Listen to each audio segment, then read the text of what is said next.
Good evening, everybody. Welcome back to episode 4 of the Fortune Tellers Wrestling Podcast.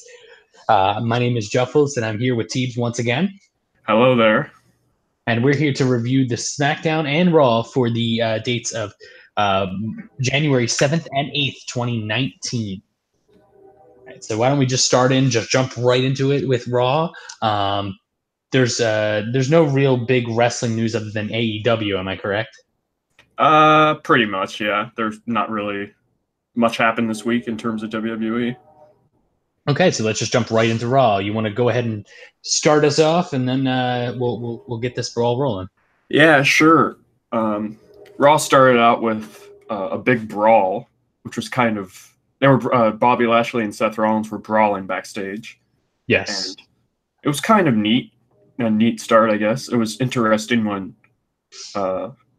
John Cena came out after they were done brawling. So it was kind of like an odd transition. I was like, well, that's kind of odd. It's unrelated.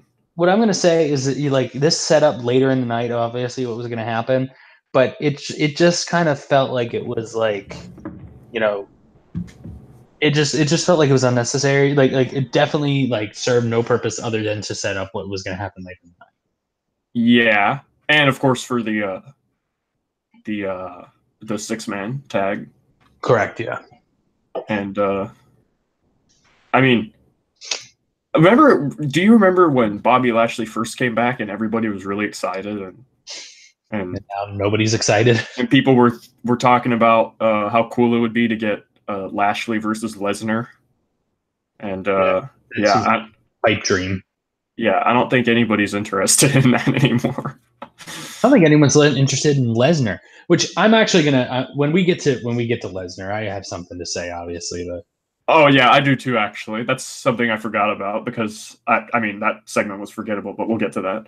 So, anyways, oh yeah, before that though, they showed the little picture of Mean Gene Okerlund of the, the in memoriam to start off the show. Of course, when somebody dies, they do that. And Seth and Lashley brawl. And as far as brawls go, I guess it was a good brawl, right? They were just... Oh yeah. Unrelated, but before I forget, I know I'm going to forget if I don't mention it now. On Smackdown, AJ Styles and Daniel Bryan brawled, and there's a security guard that looked exactly like Kevin Owens. Really? I would like to see a picture of that if you were able to find it. Yeah, I'll try and look up on YouTube or something and try to send you that sometime, but it looked like Kevin Owens. I just thought I'd point that out because I thought it was funny. Yeah. So, yeah. Anyways, they get done brawling and John Cena comes out. And have you noticed that they're branding him and promoting him as the greatest of all time? For John Cena? Yeah. Yeah, and I mean... Can you really argue with that in terms of the way he's been booked? Right. That's all Vince McMahon, totally, promoting him as the best of all time. And I wonder how Hulk Hogan felt about that. He was in the building. Yeah, he was probably pissed that he didn't come out and I'm surprised Revival didn't win the tag titles on a heelish bullshit manner, and then Hulk Hogan comes out and demands that he be put in the tag title match, at WrestleMania with Bret Hart and Yokozuna. Yeah. Yeah. And actually, they got away with that one because with Bret Hart and Yokozuna, actually, it was Mr. Fuji who challenged Hulk Hogan. Hulk Hogan didn't demand a match. Well, either way, you knew it was Hulk Hogan's idea. Oh yeah, definitely. I mean, in shoot, it was Hulk Hogan's idea, but kayfabe, it was actually Mr. Fuji who said. Right. More BS Hogan politics, right? Yep. And wasn't that considered the worst Mania ever? It's up there. Although I really do have a soft spot with it being in the daytime. I love wrestling in the daytime for some reason. Yeah, I like the outside arenas, which is I'm really excited for the Rumble this year because it's at Chase Field and that's outside. Yeah. But John Cena comes out and he proclaims that he's going to enter the Rumble, right? That's what he said. And yeah, he's going to be in the Rumble. Do you think he has a shot? I ran a poll on Twitter on our podcast Twitter, and if John Cena was going to win, and I guess I could just pull it up right now, and as far as I know, the majority was no. Like the answer was no. Yeah, I'm actually pulling up the Pod Tellers. If you guys want to follow us on Twitter, you can follow us at Pod Tellers. Yeah. Which is our Twitter account here. If you follow us, you'll always get notifications on when we're actually starting a live stream. You can actually go back and watch the old ones, and you get actually some fun interaction from Teebs. It's always Teebs who's doing it. Just letting you know during the shows.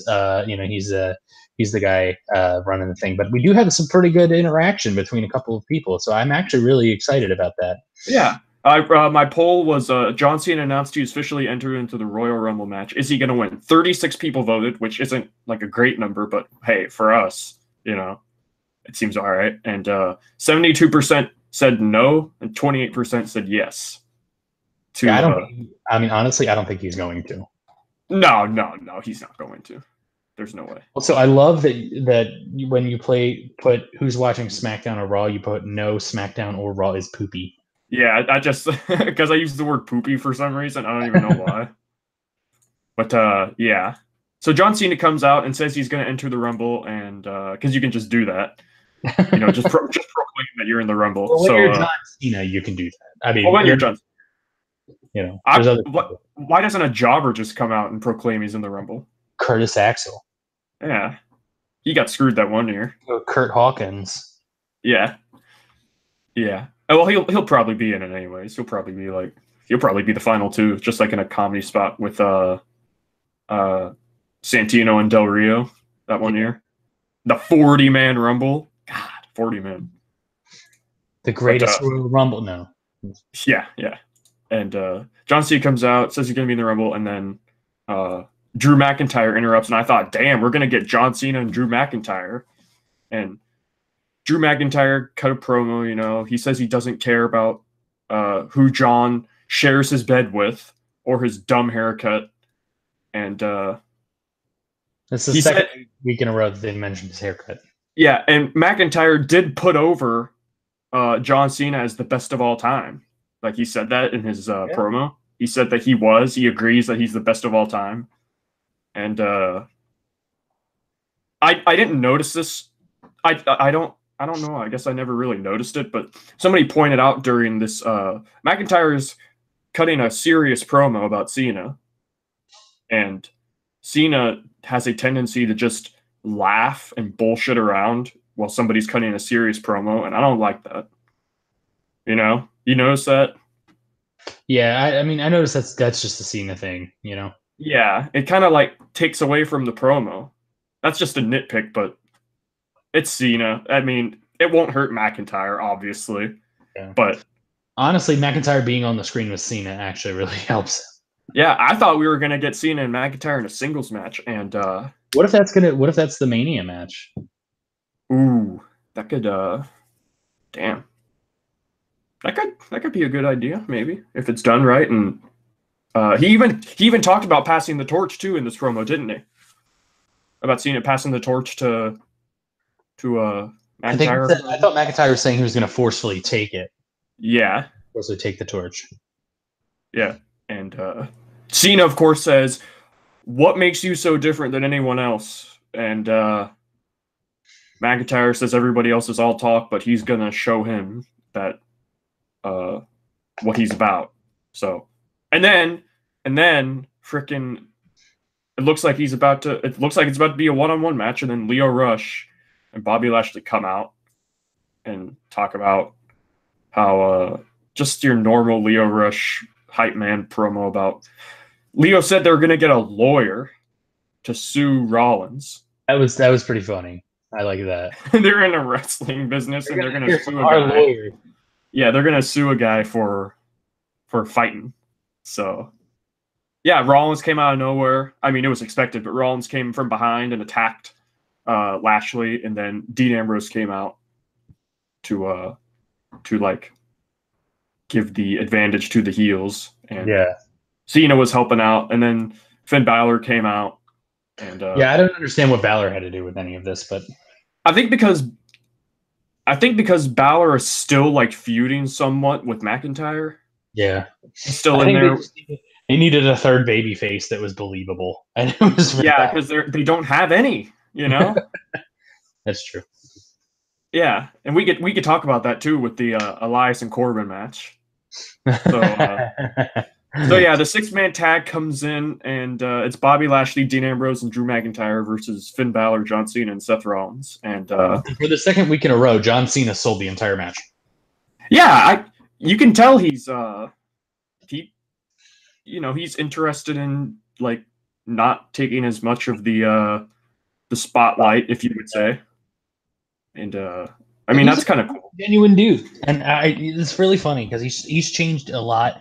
And I mean, we defend Cena a lot on this podcast, but there are still people who are absolute like stalwarts against him.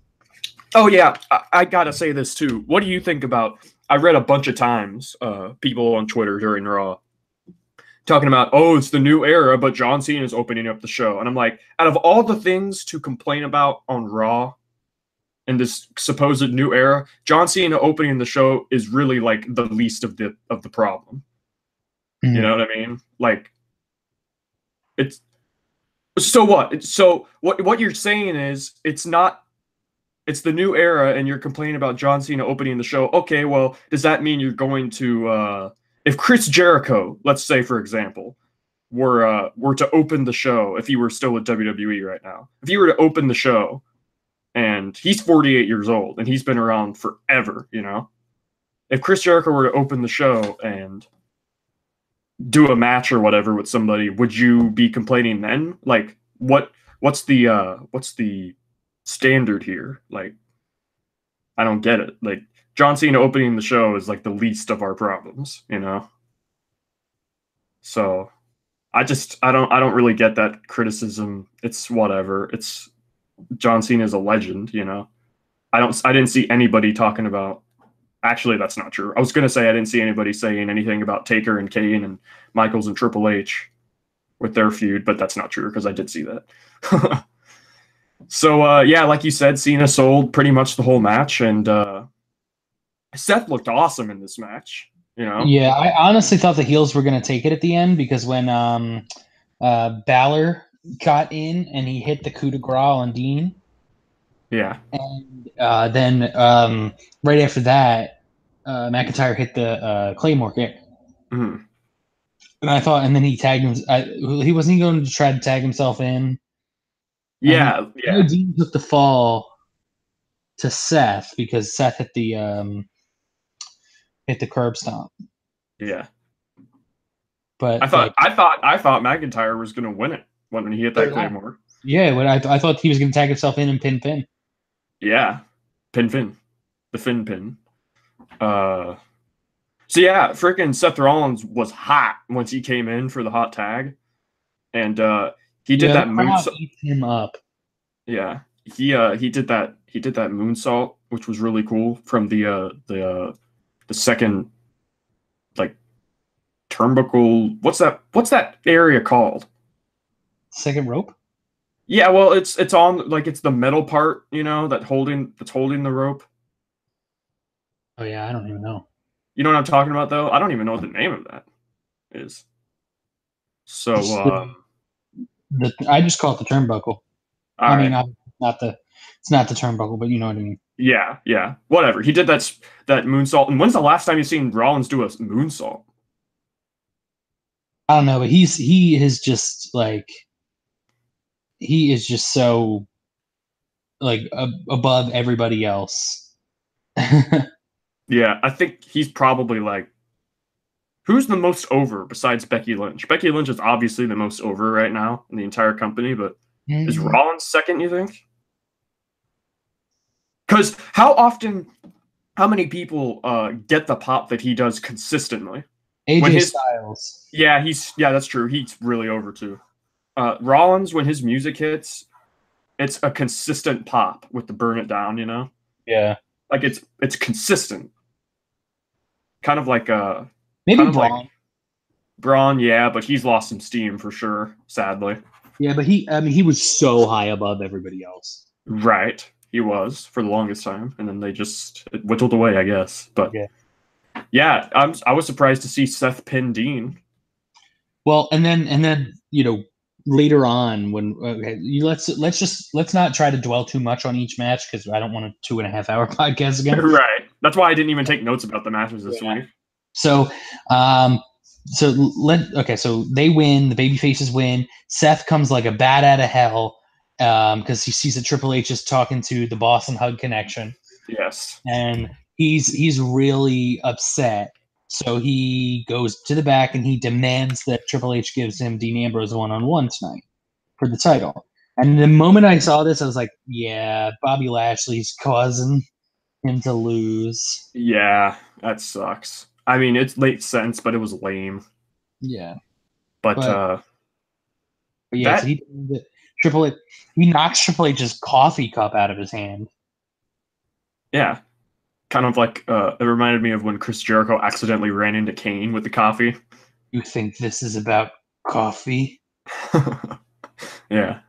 So after that, they showed Hulk Hogan walking backstage and came back from commercial, and they did the 10 bell salute to Mean Gene, and Hulk Hogan comes out and like I've talked to you about this before, and I've tweeted this before on my personal Twitter, but I just think it's really like annoying that people tried to make this about Hogan and not Mean Gene.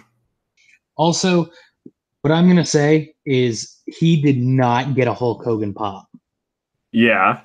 Like if you see when Hulk Hogan used to come out, the pop he would get, there were some people who were really excited, but they did a lot of shots at the crowd, and he was not getting that at all. Like it was basically people were just sitting on their hands basically. Right. Like he didn't get booed, I don't think, but he didn't get like a big reaction at all. But no, not at all.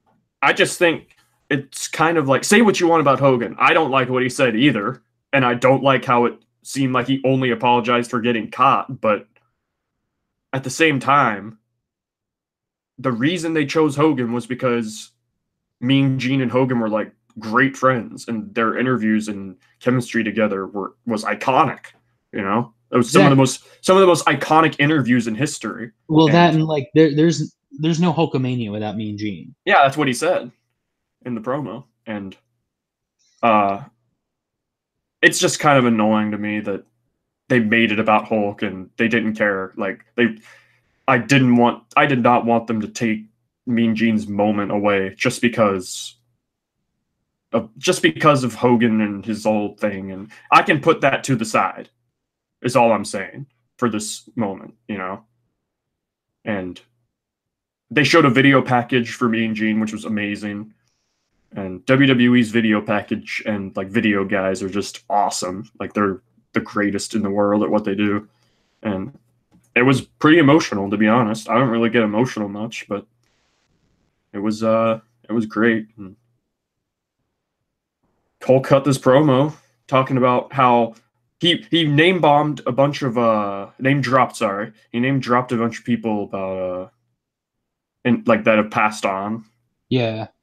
Talking about how they're gonna have the greatest matches in heaven and the greatest interviews in heaven, and like Gorilla Monsoon, Randy Savage, Fabulous Moolah, Mae Young, Bobby Heenan, and yeah, it was a great promo, and thank you, Mean Gene was chanted a lot. It was a loud chant.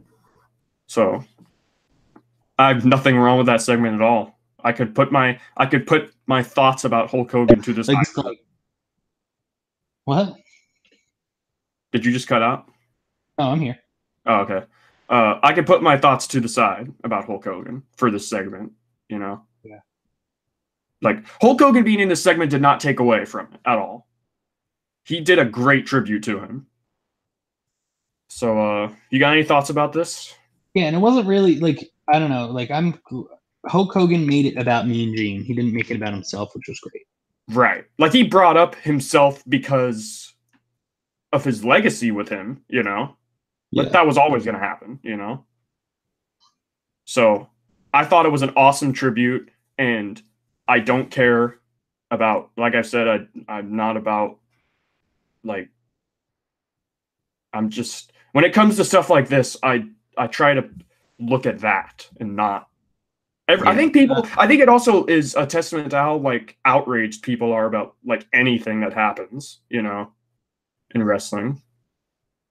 And trust me, I complain a lot, but I think a lot of the time it's people are applying today's standards to people who were in a different era.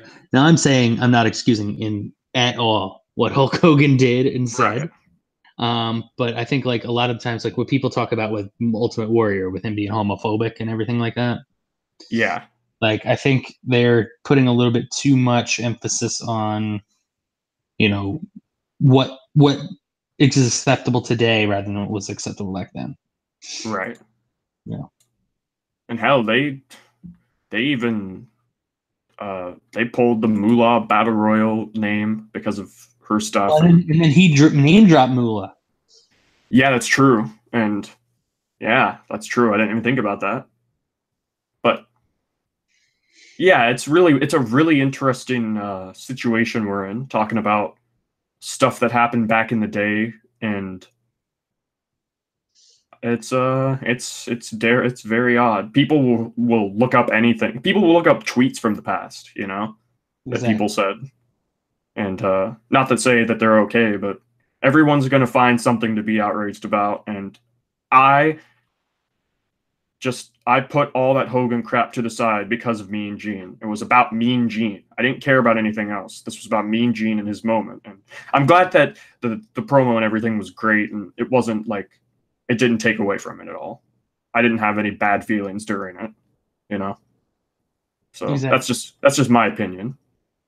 Now, what do they do with Hogan now? I have no idea, because there is some I don't know. There's some thoughts about Hogan, you know, like what does he even do now? Yeah, I mean, I think a lot of people were right in the fact that this is just trying to get Hogan's foot in the door to come back again. But I mean, you know.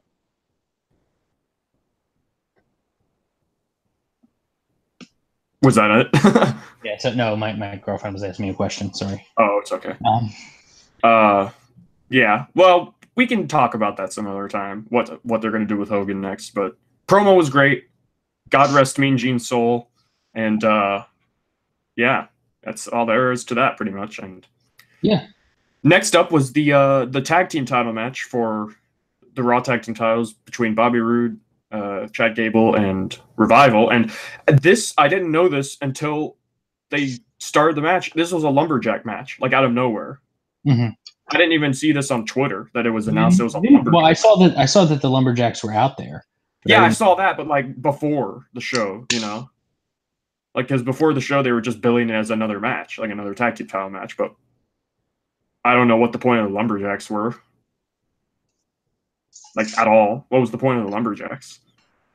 I don't know, because it didn't matter in the finish. It not only did it not matter in the finish, but normally when you put a stipulation on a match in a rematch where somebody got screwed, it's to try and prevent said finish of the previous match, right? But this stipulation did not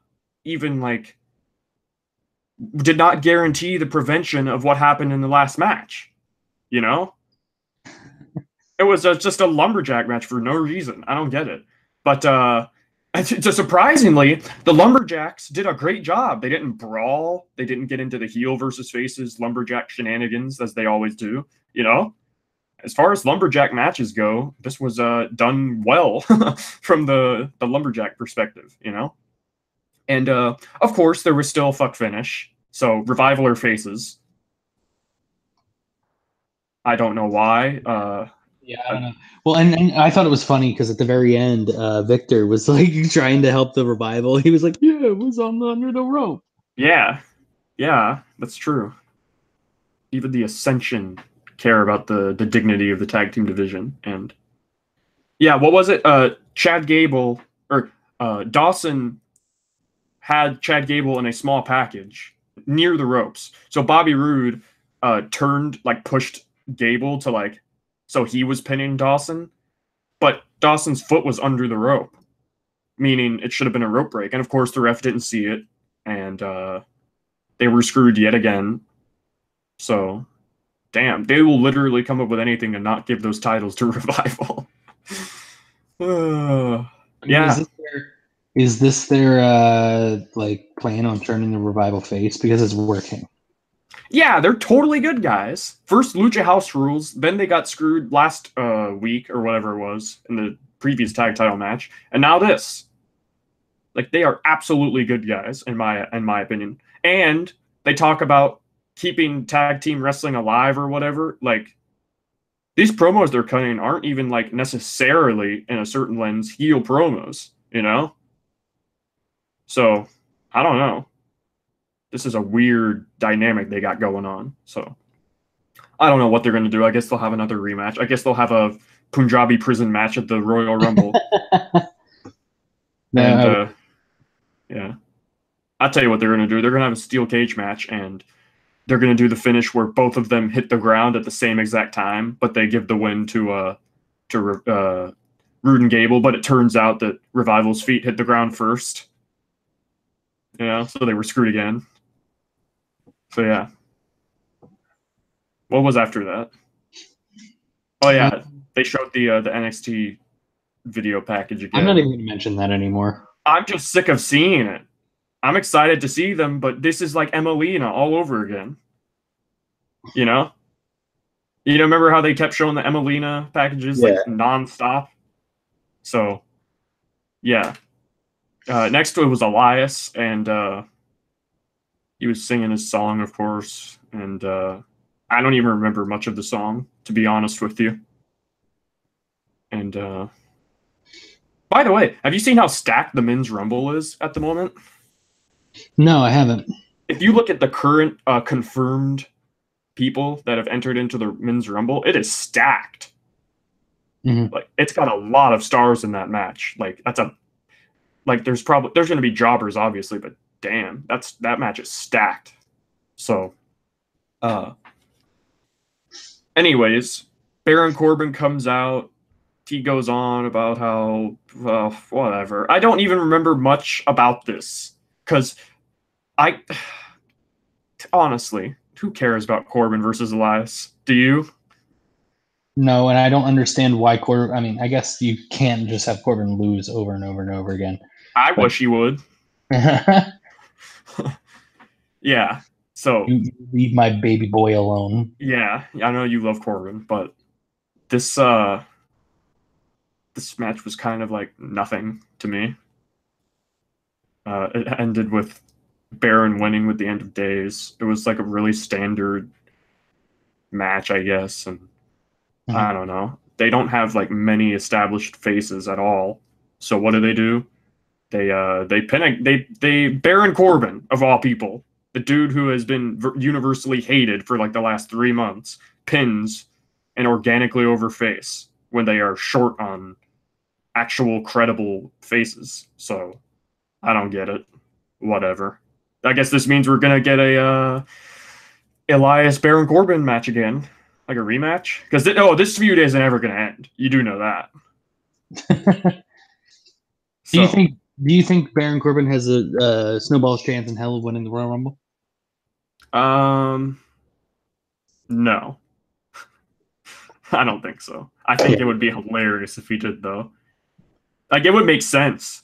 Just think about it. It would make sense. It wouldn't make sense storyline wise, but it would make sense with how WWE do things, they buried the guy. Yeah. The McMahon family totally buried him. Rollins buried him. They shat all over him in a 5-on-1 handicap match. And he'll win the Rumble. And he's still wearing that retarded gear. Why? Get some gear, bro. Yeah, I mean, I guess they don't want to show his sad tummy. But well, he can still wear the shirt. When he wore his actual gear, he wore that T-shirt, Yeah. Just get him a tank top like Dean does. Yeah, that's what he used to wear, that tank top. His merch, his lone wolf. Remember when he was the lone wolf? What is he now? What's his character? What's his He's a goon. He's a fucking corporate dead. Corbin. He's not even corporate anymore though. He just looks it. So next up, I'll let you take away Braun and Paul and Brock, that segment. Okay. So Braun comes out, and he's standing in the ring, and he's calling out Paul Heyman, and he's calling out Brock. He's like, I don't like when he calls Brock Beastie Boy because it makes me think of the Beastie Boys. Mm-hmm. I actually like the Beastie Boys, so it made me think of Beast Boy from Teen Titans. Oh my god, fucking Beast Boy. And so like he's like, "Come out here, Beastie Boy." Damn, that was a really good impression, to be honest. Come out here, Beastie Boy, and I'll come get these hands. That was pretty good, dude. That sounded like just like him. And then so Paul Heyman's talking, and there's show Paul Heyman and Brock Lesnar backstage. Paul Heyman says, "No, you're not going to get Brock because we know what happens. Brock will come down there and destroy you," and blah blah blah blah. Talking about all the things that he always talks about, and he's like, "You're going to have to wait until the Rumble," and then Brock, and then what was it? Braun goes back at Heyman, talking about how Brock's scared of him and won't come down, which I don't get because Braun's lost twice to him already. So, well, in singles, he's lost like twice, but he's also lost to him like, yeah, 2 other times. So, like, I don't understand why he says Brock's afraid of him when Brock's beaten him through like 4 times. Yeah, in the last, no, not in the last 2 years. Sorry. Yeah, well, I mean, Royal Rumble last year it was Brock versus Kane versus Braun. So yeah, and then do you remember the Fatal 5-Way match at SummerSlam 2017? Yeah, which was actually a great match that Lesnar won. Yeah. And then so Lesnar, he hands Paul Heyman the title, and he starts walking out, and Paul's like, "What are you doing, Brock?" And I'm like, "Oh great, here we go," because I knew exactly what was going to happen, and what I thought was going to happen is exactly what happened. Nothing. Exactly. Brock Lesnar comes out. Michael Cole shits his pants. The Beast is here. He's wearing this stupid T-shirt that says Suplex City, Orlando, Florida on it. And it says, "I was there" on the back. I'm like, yeah, Brock, you were here for the first time in 3 months. You were barely there. And he walks around the ring and leaves. Yeah, it was yeah, he just left. He didn't even... Not even like a stand in the ring face to face. He just walked around the ring and left. They build this as face to face. So if somebody tuned into the show to see a Brock Lesnar and Braun Strowman face to face, they got hosed. Also, this Raw was in Orlando, Florida. I could have went to the show. I decided not to because to save money. Boy, am I glad I didn't go to the show. If I would have fucking went to this and I was expecting to see Brock Lesnar and Braun Strowman face to face in the ring, and this is what I got, I'd be pissed. Didn't Braun have a moment where he also forgot his lines too? It sounded like it. I don't know. There was not very good promo work done by Braun this week. Yeah, there wasn't really great promo work done by Brock either. Well, I mean, Brock never does any promo work. That's true. I'm sick. I love Paul Heyman. You know that. I like Paul Heyman a lot. He's great at hyping up a match. But I'm tired of the same Paul Heyman promo nonstop. I agree. It's ridiculous. Like, either have him lose or actually put him up against somebody where there's a chance that Lesnar might, like, lose or whatever. Because... hell, why can't they could even do Finn Balor versus Brock Lesnar, which is what they teased for the longest time. Remember that? When they were teasing it? Yeah. And Paul Heyman even put Finn Balor over, I'm pretty sure, on one of those shows. And, damn, he's lost 4 times to Brock, and I'm supposed to believe that 5th time's a charm, you know?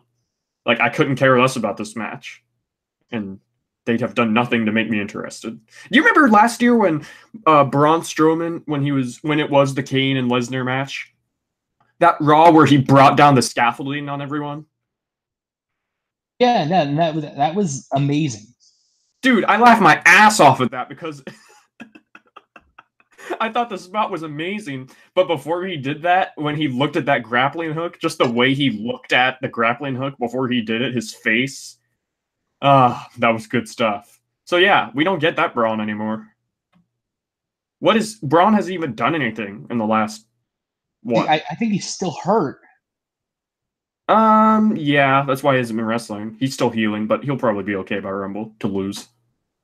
He might as well just I don't know.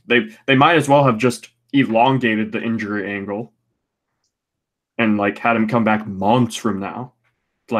So he's gonna lose his first freaking, his first big match back, which is lame. So whatever. It is what it is. Oh yeah, and then next we had another. I consider that Braun segment filler, which it was. So then immediately after that, they had another filler segment with Jinders, the Singh Bros, and Alicia Fox. Oh hell yeah! That sounded very enthusiastic. Hey, you know what? I'm just mad because Jinder took the L. So I'm just mad that Apollo Crews and Ember Moon are incredible and they're great. And they're in filler matches and stuff with freaking Mahalisha. What a name. Excuse me. Mahalisha. You forgot to mention one other person who was very, very good. Jinder Mahal. Well, he lost. Yeah, this match was nothing. Cruz looked good, I guess. Alicia, I will say this: Alicia Fox sold the Eclipse very well. So there's that. So yeah. So for historical purposes, Apollo and Ember Moon beat Mahalisha in the tag match. Yippee! Oh yeah. What do you think about this next segment, the Alexa Bliss talk show? Okay. They're just using Alexa Bliss as a vehicle to get Nia heel heat. Maybe. I think Alexa's obviously not ready, I guess, to wrestle. Because I guess she's still injured or whatever, but... Also, here's what else I'm going to say. Is that when Ronda comes out and starts talking about the most deserving, talented, who has more talent in their little finger than Nia Jax does in her whole body or something like that. Which is true. And I knew exactly who she was going to mention. And I texted Teebs as soon as I was like, fuck off, Ronda. No, man, listen, I get it. I get that you don't like Sasha, but I agree with Ronda, actually. Because there's no reason that Nia Jax should have been pushed more than Sasha Banks. I'm sorry. Put your hatred for Sasha aside for just a second. Because... is Sasha not one of the best women's wrestlers on the planet? She is, I don't necessarily like Sasha that much either, but I appreciate how great of a wrestler she is, And when Ronda was putting over Sasha, a lot, and Nia came out and did that horrible, that sound, while she was gagging or whatever.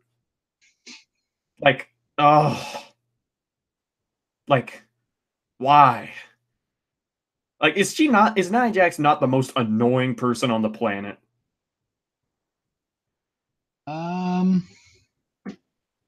You know what? You're probably right. That or Corey Graves. Yeah, Graves has become annoying, but he's annoying in the sense that he's I guess he's supposed to. I guess Nia's supposed to too, but Corey does it in a clever heel way. He does get on my nerves, but Nia's just her mannerisms, and she just shrugs off everything, and she's not very good on the mic. And she said, Sasha came out and said to Ronda, "Thank you for those kind words. I'm going to show you what it means to lose with dignity and class," which I guess is a stab at how she took her UFC losses, when she was all depressed or whatever after she lost the UFC matches. And Frickin' Nia said she deserved a rematch. Nia of all people. I know she's a heel, but come on. Like, why does she think that? She lost fair and square against frickin' Ronda. And Nia told Sasha to get in line, and Sasha went, "Bitch, what line?" You know? Which I thought was cool because, you know, I'm all for faces standing up for themselves. You know? Yeah. I take that as a positive. So But then we got Nia versus. oh no, hold on a second. I gotta mention this. Nia said she is Nia Jax said to Sasha that she's dealing with 300.5 ounces of Samoan whatever. 300.5 ounces. I'm actually going to look up that measurement right now. Oh, she's so bad. I think she meant to say 300 pounds and 5 ounces, whatever. That's 18.78 pounds. Yeah.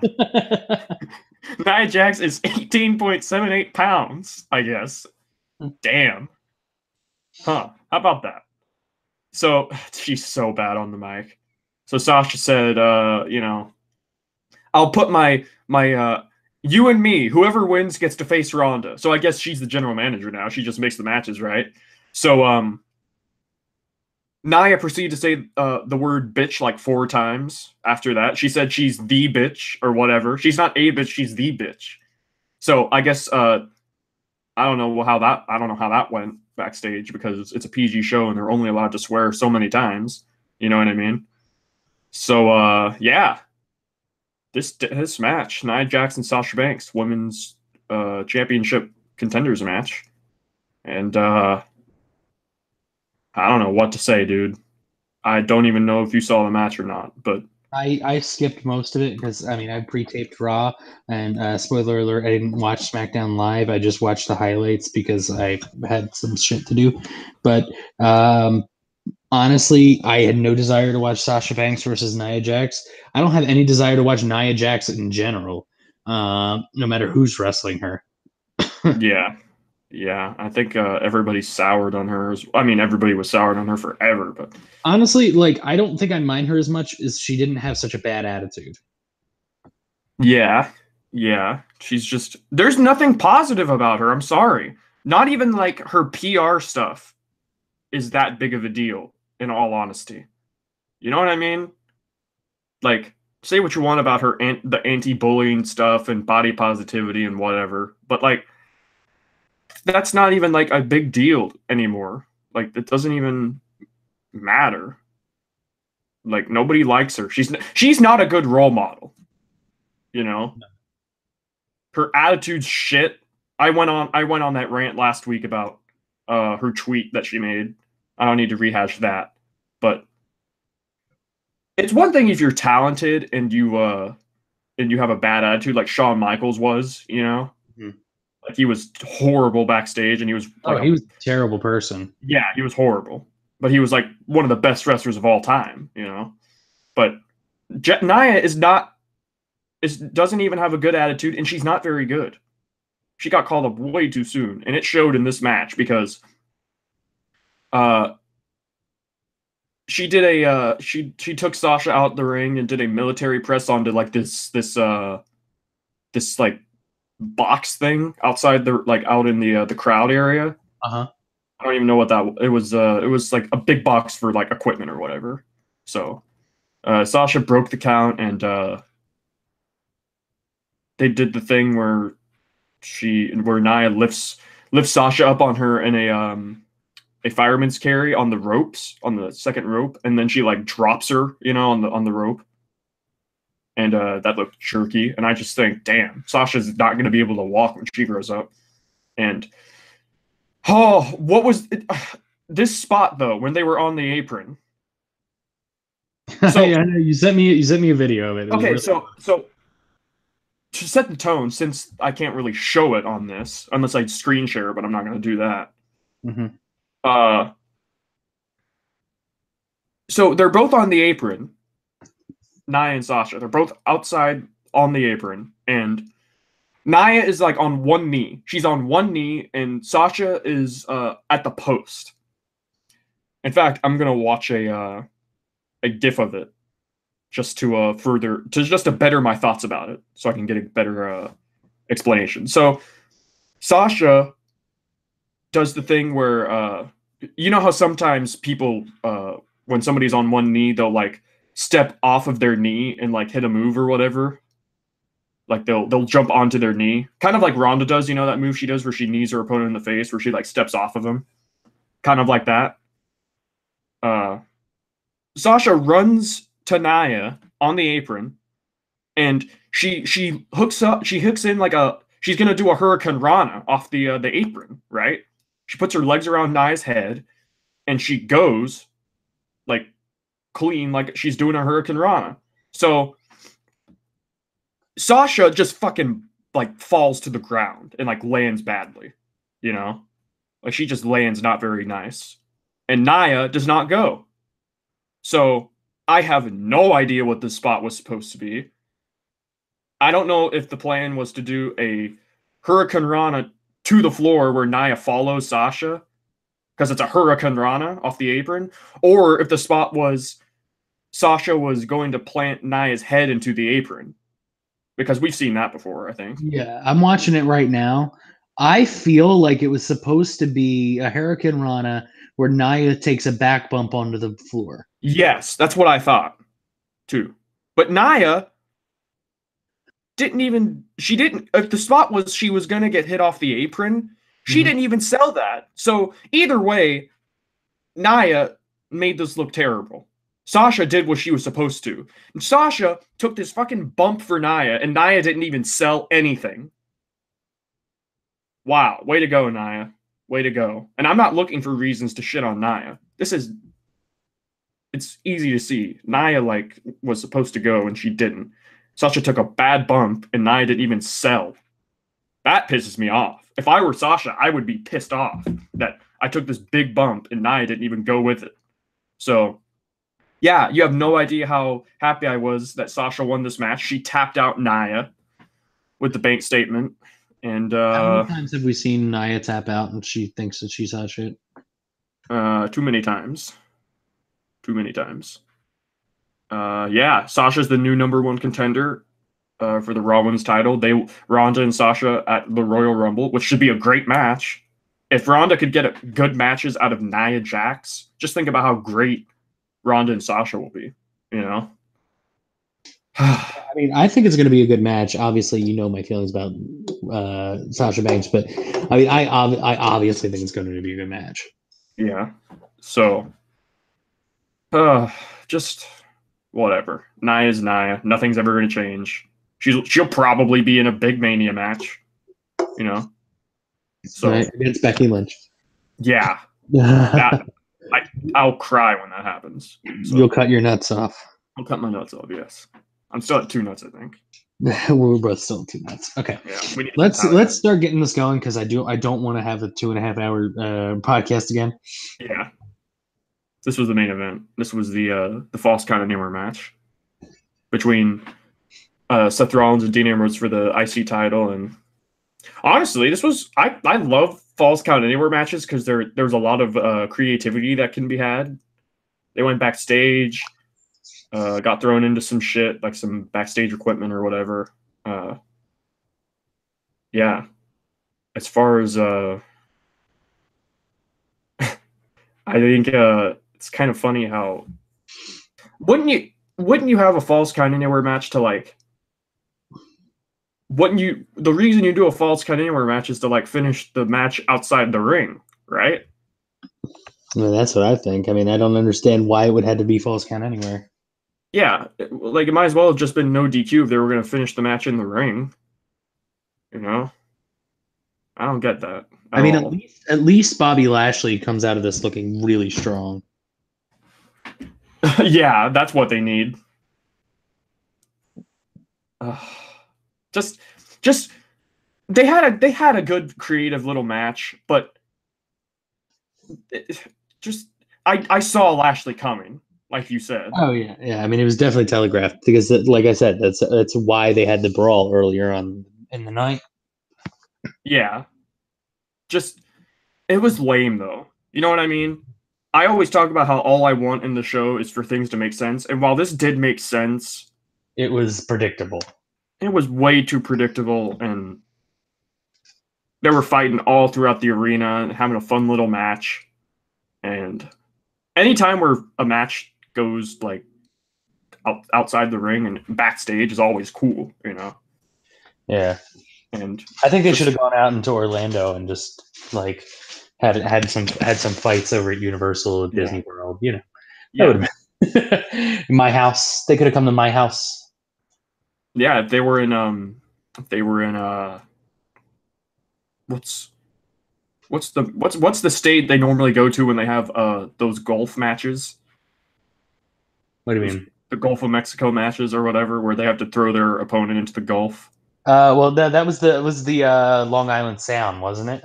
Yeah, that too. But I remember CM Punk and Chavo Guerrero had a match, like in 2008 or whatever, where on ECW, where they had a golf match where loser is whoever gets thrown into the Gulf, and you could Jeff's house match. Yeah. You have to get slammed through my screen door. Yeah. Your cat is the referee. Yes, actually I was holding my cat. Yeah. Yeah, so Lashley comes out, he helps. He hits that big spine buster. Or no, he hits the Dominator, sorry. He hits the Dominator to Seth. And Dean took so long to cover Seth. He really did. I thought he was going to kick out, and then Lashley was going to have him do a dirty deeds on to Seth. Yeah, I thought, damn, he's taking a long time to cover. Maybe Seth will kick out. You know? So Dean Ambrose pins Rollins. So technically Rollins got pinned by 20, you know? he got whatever. It doesn't matter. So after that. Also, we get hashtag points for both Dean and Seth this week. So what, in our fantasy thing? The fantasy thing. We get points for Dean, Seth, and Balor. Yeah, that's true. Yay. What a silver lining. So after that, Lashley and Leo bring in a table. Lashley puts Rollins to the table, and just that's it. It was a very lame ending, I thought. Honestly, what else could they have done? I'm trying to be fair here because, again, the finish made sense. I still thought it was lame, but the finish made sense. But what else could they have done here? They weren't going to have Dean Ambrose lose the title this quickly. It ain't going to happen. And I don't think they want to pin Rollins clean. Clean. Even though it was a no DQ match, but still, there were shenanigans involved, you know? So, it is what it is. I don't know. I guess Rollins and Lashley is the feud everyone was clamoring for. So, this is going to continue. I'm going to go run to the bathroom real quick. If you want to just kind of wrap up. Was that the end of Raw? Yeah, that was the end of Raw. If you want to wrap up your thoughts about Raw, I'll be right back. Yeah, okay. Yeah, I don't even know, I don't even know if anything's announced for next week for Raw, but like I said, it looks like this Rollins and Lashley feud is going to continue, and I don't know. I don't dislike Lashley at all, but to be quite honest, I'm not really excited at the thought of Lashley and Rollins. Lashley can go at it in the ring. He can do it, but of all the things that they could be doing, I don't know if Lashley and Rollins is the coolest, if you could say. I just think that they really screwed the pooch on this Rollins and Dean feud. It could have been so great. To be quite honest, they could have done at the TLC pay-per-view where Ambrose won, they could have done a stipulation match, but they didn't. They had a normal match that was boring, and then they had a false count anywhere match here, and damn, that they should have had the false count anywhere match or whatever at TLC. That would have made more sense. Match. Yeah. So those are my thoughts, and that's now, it. Here's what I'm gonna say: is Brock Lesnar the worst major champion in WWE history? Oh no, like major in what sense? Like this run of Brock Lesnar, not like Brock Lesnar before, but like Brock Lesnar with the showing up once every 3 months. Is it worse than, let's say, Dolph Ziggler as World Heavyweight Champion? Oh, it's definitely worse than Ziggler as champion. Is it worse than Mahal as champion? Yeah, because Mahal at least showed up. Mahal wrestled. So I didn't like it. What's that? Is it the worst? Well, I would say so. I'd rather have a dud of a champion that shows up every week. Yeah, I don't know if it's the worst of all time. I think by default, the worst of all time is probably like Kane for one day. Maybe Vince McMahon. Vince McMahon, yeah. But that's only kind of because like it was a nothing reign at all. David Arquette, yeah, that's true. Vince Russo, yeah. I don't think Brock's is the worst of all time, but it's definitely very shitty. It's awful. It's nothing. So it takes some talent to it takes some damn talent to have people not care about Brock Lesnar. Let me tell you. So yeah, that was Raw, and let's get on to SmackDown, I suppose. Yeah. You can definitely walk us through SmackDown. I only saw the clips, so right. I don't have 100%, but I did see. I don't know what it starts with, so like you can just start us, and then I'll give my thoughts. The show starts out with Daniel Bryan. He cut an awesome promo this segment. He started at the concession stand. At the concession stand, yes. Awesome. Okay, I can talk about this. Okay. So he's standing at the concession stand, and he's talking about how people need to make a change in their life, and they're impotent, they're insolent, they shove this processed meat with nitrites down their throats, and he grabs a dude's hot dog, and like the dude, I thought the dude was gonna like throw like his condiments or something at Daniel Bryan. Well, and, you could tell they were plants. Oh, definitely. But I thought it was hilarious because the crowd kind of hijacked it a little bit. And like the one guy who's working at the concession stands just yells, "Chicken fingers!" I didn't catch that. You didn't? And then they started doing a Duval chant because they were in Jacksonville. Mm-hmm. And like the Jaguars, their chant is Duval because Jacksonville's in Duval County, Florida. Right. So they started doing a Duval chant in the middle of his promo, but he still cut a great promo about how people were wastes and that they were drinking high fructose corn syrup with the sodas, and and that they were wasting plastic in landfills with straws. I thought it was a really great promo, and then he started coming through the crowd. Yeah, I liked how he would go to people and go. He would simply just go to one person, impotent, change it. Like he didn't say anything after that to the people. Yeah. He just kept going through all their flaws and then going, change it. Change it. Is Daniel Bryan just? He's so good as a heel, Like he's so good. He's such an effective heel, and he's also an effective face. Yeah, he can do literally everything. Now he's somebody to look after if you're looking at like study a wrestler and psychology and ability. He has it all. He does. So, and I like that he's not afraid to make fun of his own personal beliefs. Like he believes that shit. He's exaggerating it, of course, but he believes that. Yeah, like he's a vegan. He's definitely into environmentalism, and like he's actually into that stuff. But he's also like, I don't know very many people who would take their beliefs and put it to the 10th degree Yeah. to make fun of themselves.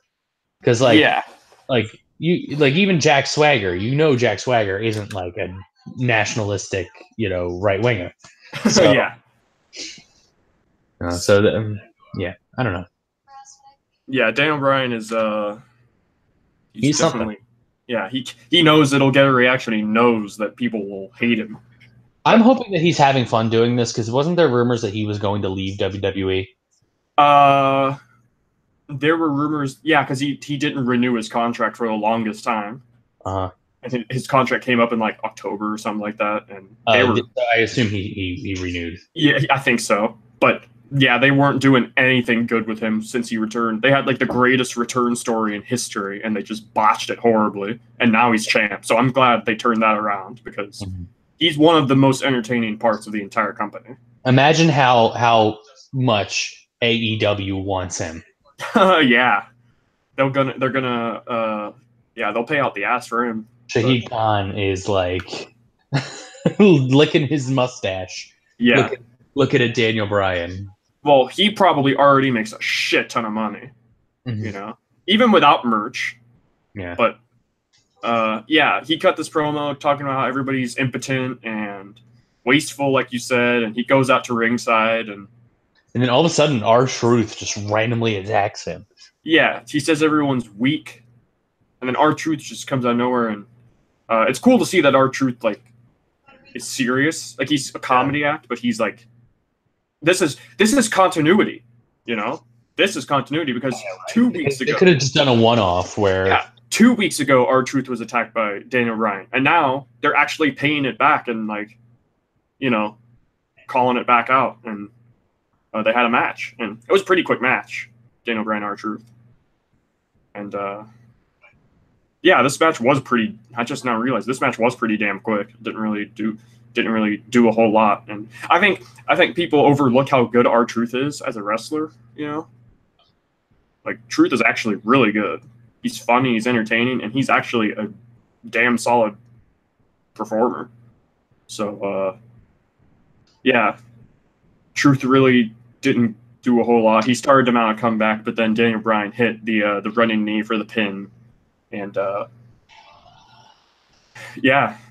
freaking AJ Styles came out on the stage, and this is where the security guards came out, and the Kevin Owens lookalike came out with security. So Styles was laying the smackdown on Daniel Bryan, and Daniel Bryan escaped. So wait, what did I just accidentally say that Daniel Bryan was laying the smackdown on Daniel Bryan? I think you did. Okay, I meant to say AJ was laying the smackdown on Daniel Bryan. Yeah, SmackDown. I see what you did. Yeah. So AJ looked pissed that Daniel escaped, and Rey Mysterio came out for this tag match that they were doing. Mm-hmm. So, dude. Freaking Andrade Almas and Samoa Joe versus Mustafa Ali and Rey Mysterio in a tag match. Like, they gave this away on free TV. Yeah, like, damn, dude. This match, it picked up. Like, it was fun the whole way just because of the stars in this match, and the like combinations. But like, this match really picked up and got really good. And like, I unfortunately only got to see like highlights, but the highlights I saw with Andrade and Rey Mysterio, like, why did WWE ever let Rey Mysterio go? Like, just looking at the stuff that he can do. I think it was more to do with Rey Mysterio didn't want to re-sign, did he? I don't know, because they were when they re-signed Rey Mysterio, there was talk that Rey Mysterio wanted a lighter schedule. He wanted a schedule to that of like Randy Orton, where Randy Orton doesn't work too many house shows. He just shows up TV and all that stuff. But here he is every week, and I think he's at house shows too. Maybe, I could be wrong. But yeah, Rey Mysterio is still just as good as ever, and he's fucking awesome. And I love that when Rey Mysterio, like, even though Rey Mysterio is like an older dude, he still can put on a great match. Yeah. This it's true. Like, how old is he? 40. I'm gonna look that up. How old is Rey Mysterio? He's definitely in his 40s. Mm. He Okay. is. He's 44 years old. Damn. He's 44 and he's still quick and agile and like great. Yeah, right. So this match had a lot of fun spots. They obviously the notable one is Ray and Andrade are in the ring and they're locking up. They're locking hands, you know, and Ray's on his back and like balancing Andrade with his feet. That whole thing they do where he's bouncing him in the air with his feet, and then he like turns over and Andrade's balancing on his head while they're still locked up. And then they stand up, still locking hands, and Andrade throws Ray into the air, like with his legs around Andrade's head, and Ray hits a Canadian destroyer on free television. Dude, a Canadian destroyer on WWE. A flip pile driver, as this summary reads. A flip pile driver on WWE television. When's the last time you've seen a Canadian? When was the last time you've seen an actual pile driver? When's the first time you've seen a Canadian destroyer in general on WWE? Actually, I think the last time they did a pile driver in WWE was it was a match on Raw between CM Punk and John Cena in 2013, and it was the number one contenders match to see who would face The Rock at WrestleMania. Yeah. And CM Punk did a pile driver. Like, it even shocked the commentary if you watch that match back. It totally shocked the commentary because they like weren't expecting it because they're not allowed to do pile drivers, you know? But here they are now doing a fucking Canadian destroyer. And damn, dude, that looked awesome. Like, I rewatched that on Twitter so many times. And you may have, preed a little bit. Yeah. And by honestly, the way, did you know that Rey Mysterio's son Dominic is training to be a wrestler? Yeah, he's training with Lance Storm. Yep. Yeah. Pretty cool. Imagine if Rey gets to wrestle his son. Dude, Dominic is way bigger than Rey. He is too. Also, I think it'd be hilarious if Dominic wrestled Rey for custody of himself. In a ladder match. Remember that? Yeah, the Eddie Guerrero and Rey match. Yep. SummerSlam. Like, that is kind of a dumb stipulation, but the match was fun, you know? That ladder match for custody of Dominic. Yeah. Yeah. But anyways, I wasn't expecting Almas and Joe to win. I thought once Mustafa did that tope over the top to Joe, Ray went for the 619 on Almas, who was in the ropes, and almost caught him. He hit him with a knee to the gut, and then he hit the hammerlock DDT, and Almas actually won a match. Big win. Yeah. When's the last time Almas has won? It's been a while. Can't even remember, but big win for Almas. That match was very fun. And damn, what else can you say, dude? Like, they're killing it on SmackDown. You know? All right, and then so then what was after this? After this, they were doing segments like not video packages, but like promos from all the women in the triple threat between Becky, Charlotte, and Carmella, number one contenders match, and they were doing like promos, like talking about how they're gonna win, all that stuff, you know. And yeah, just Carmella was talking, and she said Becky Lynch actually grew a personality or something like that. Ooh. Which got a little bit of a reaction from the crowd. And that's all. Carmella only needed one opportunity to for the title, and that was all she needed, and that was pretty much it. I remember she had to win 2 matches, so yeah. I remember when Becky Lynch had to storm through the entire women's division to get a chance at the title. Yeah. So anyways, after that, the Usos were talking about how all we need to do is win a match against the Bar to get a tag title match? Hyping up their tag match, obviously, with the Bar. And if they win, they face the Bar and for the tag titles at the Rumble, I guess. And after that, it went to commercial, and then after that, we got Miz and Shane. yeah, Miz and Shane. And Miz was pissed that the Usos are getting another chance before him and Shane do. And do they even have a name for them yet? The best tag team in the world. Oh, God. They're not Charlie Haas or Shelton Benjamin, but they're the next best thing, I guess. Why not just Sheamus? Sheamus. That sounds too much like Sheamus. Yeah, true. Dude, Miz and Sheamus should have been a tag team and had that name. Sheamus. Yeah. Yeah. So there's still time. Yeah, there is. And what about Ms. Man? Ms. Man, that's pretty good. So yeah, Miz is pissed that Usos are getting another chance, and Shane is like, yeah, Shane tells Miz that he wants to put the work in. He wants to scout. He wants to practice and train, and he doesn't want to just give themselves a title shot. And which is funny because later on, he totally negates what he was saying. But we'll get to that. So after that, Rusev is in the ring, and he's talking about how.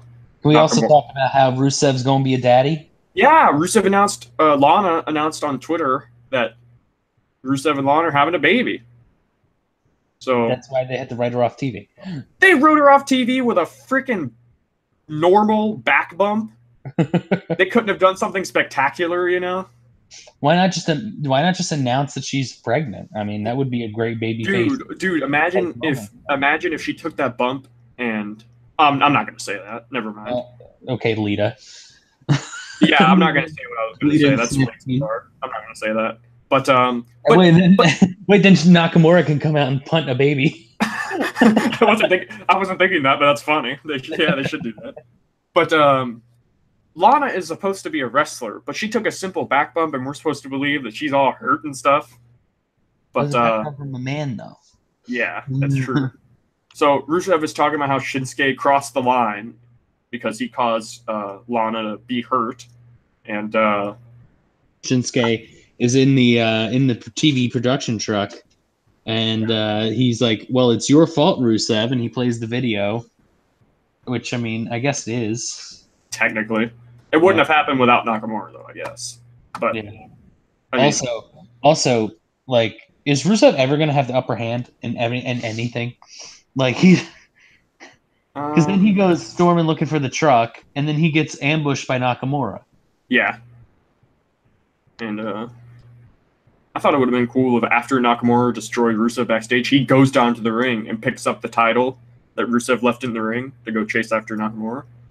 He goes, picks up the title, and then stands with it. I think it would have been funny if he went home and fucked Rusev's wife. Yeah. Well, they were doing that story kind of with Aiden English and Lana. But yeah, and that absolutely had no payoff at all. What happened? Yeah, they had a short match on Smackdown, and they didn't even continue it. So, what happened with Aiden? Also, what the hell is Aiden even doing now? He's still on the house shows. Like, why not just keep him with Rusev? Because people loved when he was Rusev's hype man. Listen, Rusev, I don't know if Rusev has lost steam at all. He's still very popular. But if you ask me, they should have had Rusev win the U.S. title at WrestleMania with Aiden, because that's when he was super hot. If he had won that title at Mania, it would have been a huge deal. Well, but instead, great just to have them win the tag titles, because I mean, like, yeah. Aiden has never won a title in the WWE. Yeah, I thought it would have been cool. Aiden's actually good, I think. Yeah, he's great. I think the only problem is he's got that gigantic receding hairline. Oh, I thought you were going to say that he's super pale, but Sheamus is super pale and he's champ. Yeah. I think he needs to either shave his head Baron Corbin style or what, because he did shave his head. Oh, that's right, he did. Yeah, you're right. Yeah, he shaved his head. He was on. It's not like he's got a bad body. He's got a good physique. Yeah, he's great on the mic. He's not too shabby in the ring. He's got a hot wife, you know. Yeah, that's Eddie Guerrero's daughter, right? Yeah, Eddie Guerrero's daughter. Yeah. How about that? Yeah, so he's kind of in it. he's kind of in a family where he could maybe protect. Well, I doubt Vicky Guerrero or Eddie's daughter has like much say in who gets pushes or not. Well, isn't Shaul Guerrero like a ring announcer for like Lucha Underground? Yeah, I think you're right. That's true. She does stuff in Lucha Underground. Yeah. Yeah. So poor Aiden. They should have won the tag titles. They should have had Rusev win the U.S. title, and then they both win the tag titles. Yeah. And then Aiden could win the WWE Championship. No. Yes, I was just going to say that. And then they could go to Raw, and Rusev could win the IC title, and then Aiden could win the Universal title. That would be weird. Aiden, of all people, wins the Universal and WWE title. Yeah. He unifies.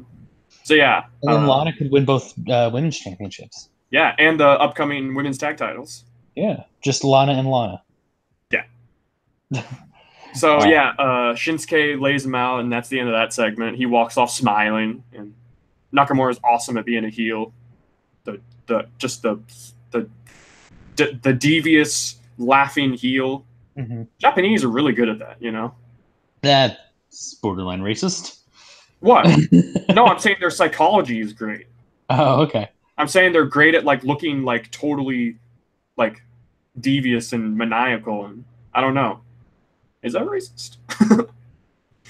Anyways, Becky Lynch did her promo, and she said she never lost the title, and I mean they're always going to say that, but it's not true. She did lose the title. It was completely within the bounds of the match, so whatever. She's been pointing out, by the way, Becky, that Asuka, like Becky made the title white hot or whatever, or red hot or whatever she says, and once Asuka won it, like it wasn't hot anymore, and yeah, I don't know. I think Asuka's got a good reaction to being champ. I'm surprised she wasn't booed when she won, you know, because it wasn't Becky. Right. I was afraid that if they were going to have Asuka win at TLC, she would get booed because it wasn't Becky. But the way they did it with having Ronda fuck Charlotte and Becky, I think it was done great. Like, it put the attention on Ronda, I guess. And if they're going to do that, it looks more and more like they're probably going to do the triple threat at Mania. Because...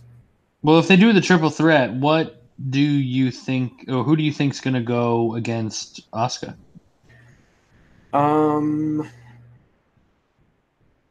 There's a lot of things they could do. They could have Becky win back the title against Asuka, and then Ronda somehow down the line loses the Raw Women's title. Ronda goes to SmackDown to fight for the title. That's just a weird idea, but there's a lot of things they could do. I don't know. They could pair up Asuka and Ember somehow.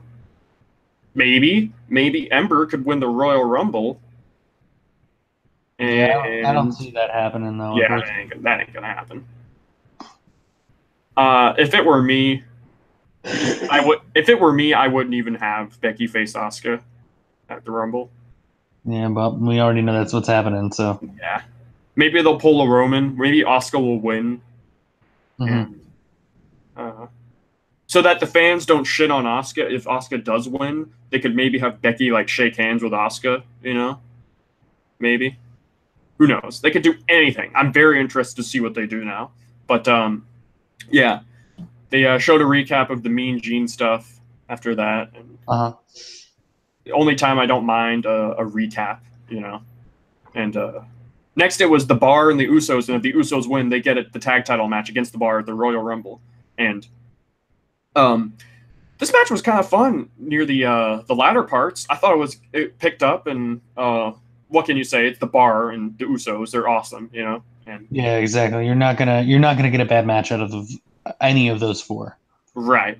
And they went to commercial eventually, and they got back, and Cesaro was doing this swing. He hit that sharpshooter, and who was it? So I have a question for you. What's that? Do you think Sheamus brings down Cesaro? Do I think he brings them down? Yeah. No. I don't think so either, because I've seen people like say that they feel like Sheamus brings down Cesaro. I actually feel like they work so well together. I think that Sheamus brings up Cesaro because if Cesaro was not teaming with Sheamus, what would he have been doing? Bad booking brought down Cesaro. I also think that like Sheamus is the better talker of the two. Yeah, that's true. That's true. At least they don't have Cesaro with that stupid mouth guard. You remember that when they did that? Hate that. And like you couldn't hear a dang word what he was saying. He sounded like Boomhauer from freaking King of the Hill. I know. That's a great analogy.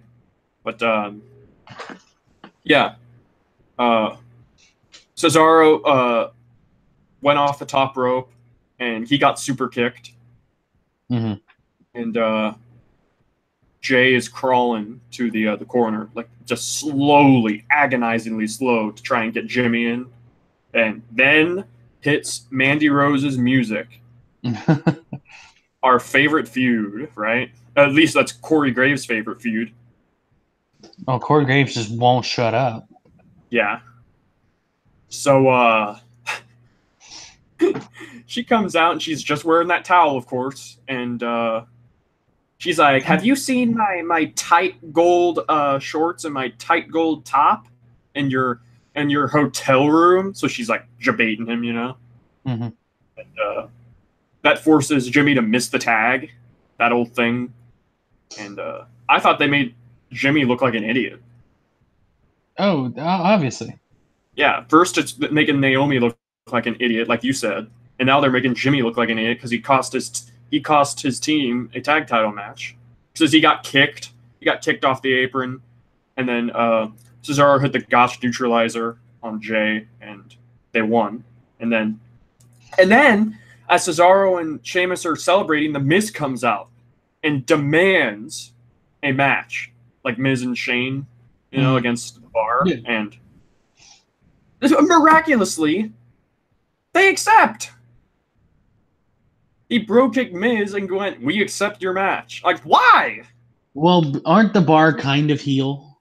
Yeah, they're heel. They're pushing Miz and Sheamus as face, but they're not. Well, Miz isn't. I mean, obviously, we see. No. They're both heel. Shane is absolutely a heel.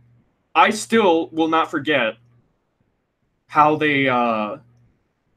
Shane treated Kevin Owens and Sammy in that feud they had on SmackDown like a couple years ago. And Shane was just like, "Oh, whatever, I guess we're in the match now. Oh, so how about all that new era bullshit and that opportunity bullshit that they refused to like stop talking about, you know? That means nothing now." Shane McMahon in 2019 is in a title match. And you know what? They're probably going to win. Because why wouldn't they? So, well, I guarantee you they're winning. Yeah, why wouldn't they? Like, it's retarded. It's so stupid. I hate this story. At first I was going to give it a chance, even though I had my doubts because there were glaring, like, holes in it. But now I'm totally against it because there's no reason that Shane McMahon should be taking up a spotlight. We've got Sanity. We've got the Club. We've even got the Colognes. You know? How do you think they feel that Shane McMahon and Miz are taking up a spotlight on a main match on the Royal Rumble card? Like, it's stupid. I'm sorry. I don't know what you think about it. If you like it, you know, if you like the story, then I just shat all over it, so sorry, but, you know, I don't know. I just don't like it. What do you think? See, the thing is that I gave it a shot, but I think they're just going to go the lazy way of The Miz just screwing over Shane at some point, and I don't like that. I would like to see them kind of, and they could still surprise me. I'd like to see something where Miz kind of corrupts Daniel Bryan. I meant Shane. Miz corrupts Shane into giving him what he wants, which it looks like they're kind of doing. Yeah. But like I mean that part could be interesting, but it just seems like I think it would be a cool way to turn Shane heel without like doing it subtly, where it's like, you know, every little thing Shane's like You know what, Miz? You're right. Maybe we don't need to defend our titles tonight. Like like kind of like that kind of stuff. Eventually, to the point where I guess you either get Vince. I mean, I guess would have to be Vince who gets involved, and it's like Shane, you're a bad general manager, bad commissioner, and you're just inserting yourself in everything, and so you're fired. I mean, I hope, because I just think it's very, very, like, they say they're listening to the fans and it's a new era and fresh new faces, but here Shane McMahon is still, being put in these stories. Like, I don't know. I'm just tired of Shane. I like Shane McMahon, he's cool and everything, but I'm tired of him, Yeah. So we'll move on to the next thing. Yeah. Backstage, right after that, Mandy Rose and Sonya Deville are walking backstage, and Mandy takes off her towel, and it turns out she actually was wearing her attire, her gold, her tight gold shorts and her tight gold top, as she put it. Yeah, and then also that's when Naomi came in. Yeah, and Jimmy goes. Naomi was carrying her shoes. Because when a bitch about to throw down, you got to take off your high heels. Right. Yeah. So also, what I don't get is why was Naomi able to fend off, for the most part, both Sonya and Mandy? Because she's a babyface sticking up for her man, or whatever. Still, though, it's a 2-on-1, and you at least want to make. I would think you would at least want to make Sonya, like, believable. I think this story is a perverse way of Vince having Mandy in like these revealing looks, like a towel. Because you know how Vince is. I think this storyline is poo-poo doo-doo. So I think the storyline is complete filler. And I mean, they could be building up Mandy and Sonya because they're actually good, in my opinion. Yeah, I mean, I don't really have a good opinion of Mandy, but from what I've seen of Sonya, I've been very impressed. Yeah, from what I've seen of Mandy, I thought she's pretty good too. Sonya's obviously has probably shown more of herself, but they could be building them up. But here they are in this weird Mandy sexualized feud. My cat is on my headphones. Hold on. All right, Cletus. There you go, buddy. So then Jimmy comes in after Naomi and Mandy and Sonya are brawling. Jimmy has the gall to say, "Yo, what's your guys' problem anyway?" It's like, what the hell do you think is her problem, dude? Yeah, right. Are you an idiot? They made Jimmy look like an idiot. Pay attention. Yeah, they made him look like a complete dingus. It's like, and then it just abruptly ended, didn't it? The segment. Yeah. He was just protecting Naomi, and then he was like, "Get out of here."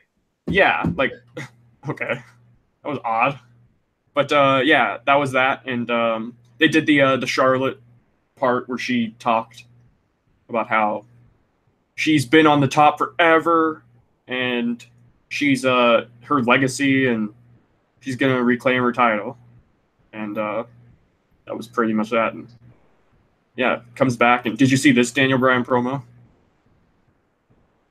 Yeah, the one where he was leaving the building. Yeah, he had a mustard stain on his shirt, and he was like because some obese person. Yeah, a fat man spilled mustard on me. Yeah, and damn, this was a good promo too. Did you see his fucking face, dude? He turned beet red. I know he turned like he was like Beat Lesnar. Beat Lesnar. Bork laser. Yeah, when you know how red his face gets. Yeah. Man, I thought he was about to blow a vein in his forehead.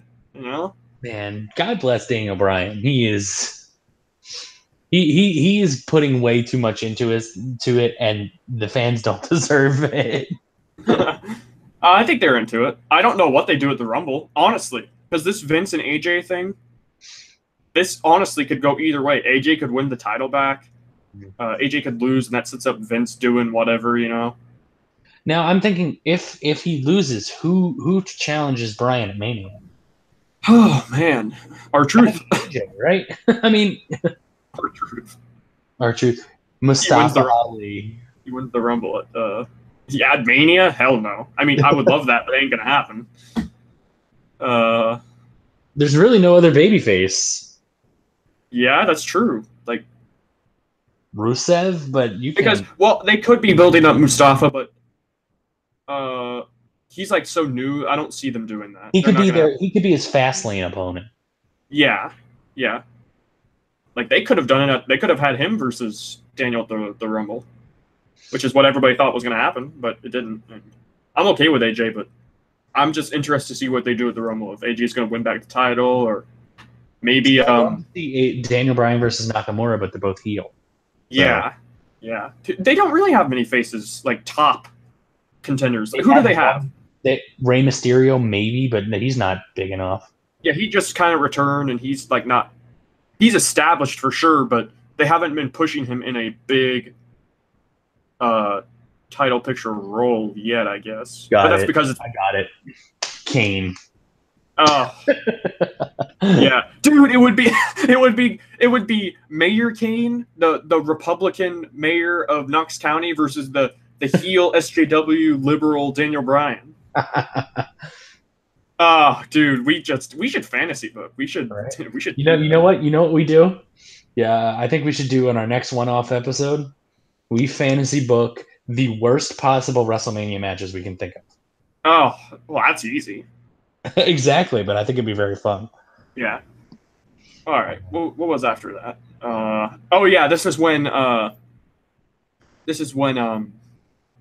Miz was backstage with Shane, and Shane was like, "What are you doing?" And Miz was like, "What do you mean?" Or I got us that match. Don't you think it was a good thing I got us this match or whatever? And Shane was not very happy, I guess, because he said, "I wanted to scout, I wanted to train, I wanted to practice." So at least Shane was originally going to earn his opportunity, but then he was just like, fuck it. Yeah, we're in the match. Miz did it, it's Yeah. So then they fist bump. It's they should have too sweeted. Too sweet. Yeah. So this was the main event, the Becky, Carmella, and Charlotte match for the number one contenders. Unfortunately, I didn't get to see any of this. I didn't get to see the highlights. So I thought this was a fun match. Like they had you remember that triple threat they had at SummerSlam, the title. Yeah. That was a good match. This was also a good match. It was fun. Started out why Carmella was in it. Huh? I don't know why Carmella was in it. To take the fall, probably. So she could take the fall, yeah. Pretty much. And Carmella, I don't know. Carmella worked kind of like she was the heel, but I'm pretty sure Carmella's a face because she's with Truth. Yeah. I mean, I think they just needed a default heel for that match because it's not going to be Becky. Charlotte still will get cheered. Yeah.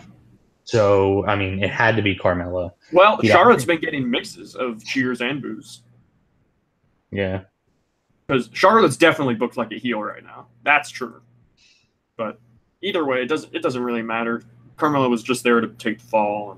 And, Charlotte hit a moonsault on both Becky and Carmella, and I think that Charlotte probably needs to take some moonsault lessons from Io Shirai because every time I watch her do a moonsault, I think she's going to pop her knee. Yeah, the moonsault she does outside of the ring from the top onto her opponents outside the ring look fine. It's the ones in the ring where she actually lands the full moonsault, where she like you said, she like lands on her knees, like she doesn't get enough distance between her and her opponent, like they're too close to the corner. Tall. Yeah, she's tall.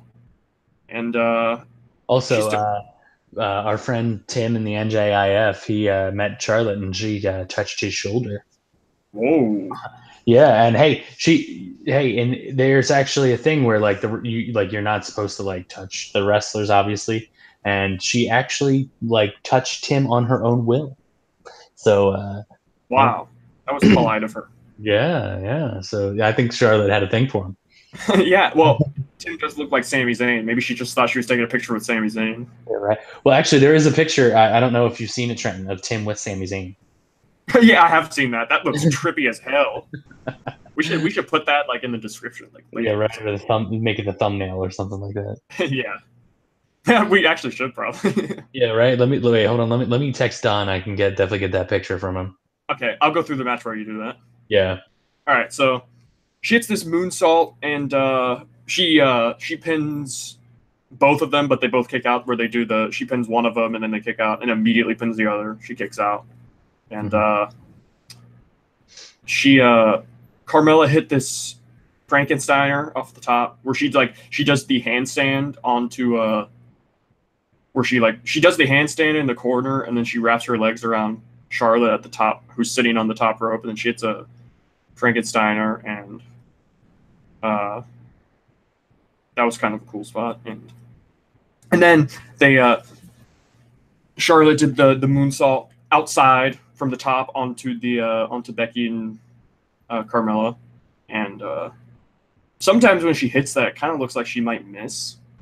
I think it's more of just a catching issue. It's not really Charlotte's fault, but yeah. I thought Carmella might have been able to steal it because she hit a schoolboy on who she hit the schoolboy onto. I think she hit the schoolboy onto Charlotte, and yeah, this finish was kind of. They did a. What did they also do? They did a yeah. Charlotte applied the figure four onto Carmella, and then before Carmella could tap out, Becky came out of nowhere and hit a leg drop onto Charlotte to break it up, which was a cool spot. And then Becky put the disarmor on Charlotte, and I thought, damn, there's no way they're gonna have Charlotte tap out. Yeah. And then Carmella hit her super kick, which, by the way, she like barely ever actually hits. Have you noticed that? When Carmella hits a super kick. Oh yeah. Doesn't like she could put more into it, in my opinion. But either way, she hits a super kick. Charlotte gets tossed out of the ring, and then Charlotte comes back in and spears Becky, and then Carmella hits a super kick again, and then before Carmella could capitalize on anything, Becky comes up and puts the disarmor on Carmella, and Becky Lynch wins, so she's the new #1 contender, and yeah, I don't know what damn, I really don't know what they're gonna do, man. It's not often they actually like, I complain about everything being too predictable, but I really don't know what they're going to do. And then Asuka came out, and they did a stare down. This was the real face-to-face. Take notes, Brock and Braun. Yeah. So, yeah. Becky did say on Twitter, she had a funny line. She said she's going to knock that paper plate off of Asuka's face and take back her title, which was funny. Like, making fun of her mask, you know? Actually, at Disney World, there is a stand. There's actually at Epcot. There's the Japan Pavilion. They have Asuka's mask. Really? Yeah, I mean it's the same. I mean, I'm sure it's like just some sort of like traditional mask that she wears. Yeah. But you know, they have that mask. Also, I'm gonna screen share real quick so everybody in the actual video who's watching can see the picture of our friend Sammy. I'm sorry, our friend Tim. See, even you're confused. Yeah, who looks like Sammy. So give me just a moment. I'm going to go ahead and take a look. This is the picture. There's Tim on the right here, Sami Zayn on the left. Can you see it, Teebs? Not yet. You can't. Okay, hold on. I don't see it. Oh, okay. I didn't hit share. There we go. Oh, okay. Make sure you don't have your porn tabs open like JBL did. Well, whoops. I still don't see anything. Wait, hold on. It's got me. It's got that blue circle. Hold on. Oh, like it's buffering? Yeah.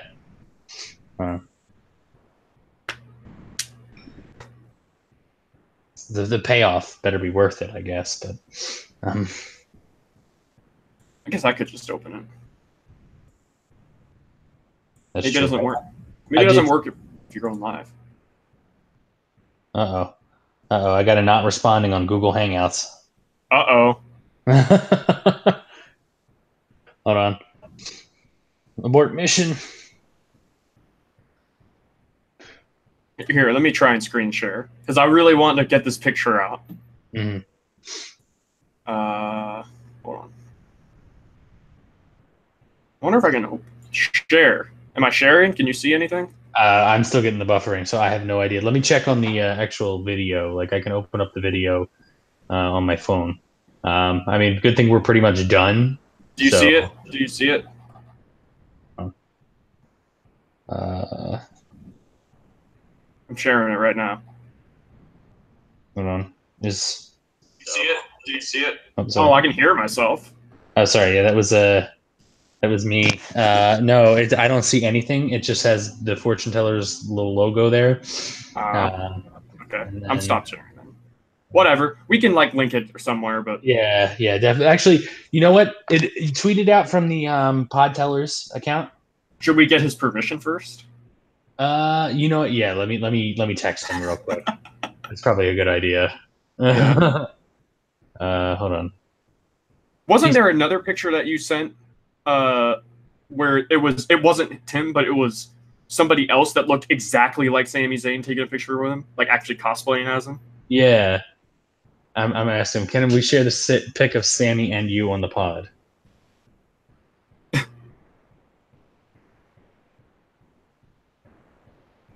Because he'll probably be cool with it. He's cool with most of everything as long as we're not being like assholes. Dipshits. Yeah. All right. Well, are we done with SmackDown, or you want to? I guess we are, man. It's since we started streaming 100 minutes ago, which is an hour and 40 minutes. An hour and 40 minutes. Yeah. Damn, dude, we did way better. Yeah, we did. All right. So just I think we were both in agreement. SmackDown was better this week. Oh yeah, for sure. SmackDown was much more fun. I think the first week that Raw is better, we should have a round of applause. Yeah. Well, see, I almost thought Raw was better with that Ronda and Natty match they had a couple weeks ago. I only picked SmackDown just barely. Mm-hmm. But SmackDown pretty much was the better show by like a long shot and had a lot of good stuff on it. Even with the Shane and Miz stuff that I don't like, this show was pretty good. So okay. Yeah. All right. Well, so that's episode 4 of the Fortune Tellers podcast. Thank you so much for joining us once again. Hopefully we'll get the permission from my friend Tim to post the picture on the Twitter account. Follow us once again at PodTellers. You can follow us at our personal accounts at Juffles and at Tiber Trenton. And thank you so much. We might have a special episode again this weekend. If not, then we'll see you next Wednesday for episode 5. Goodbye.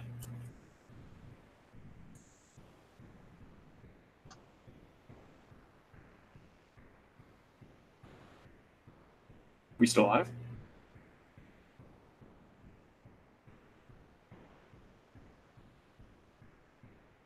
Did you cut the stream? I don't know if we're still live or not because it says live on my screen.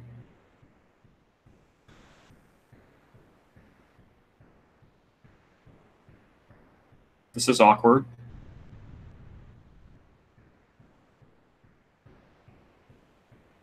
Well, if this is still live, thank you all for watching, and I'm just going to exit the call completely now. Goodbye, everyone.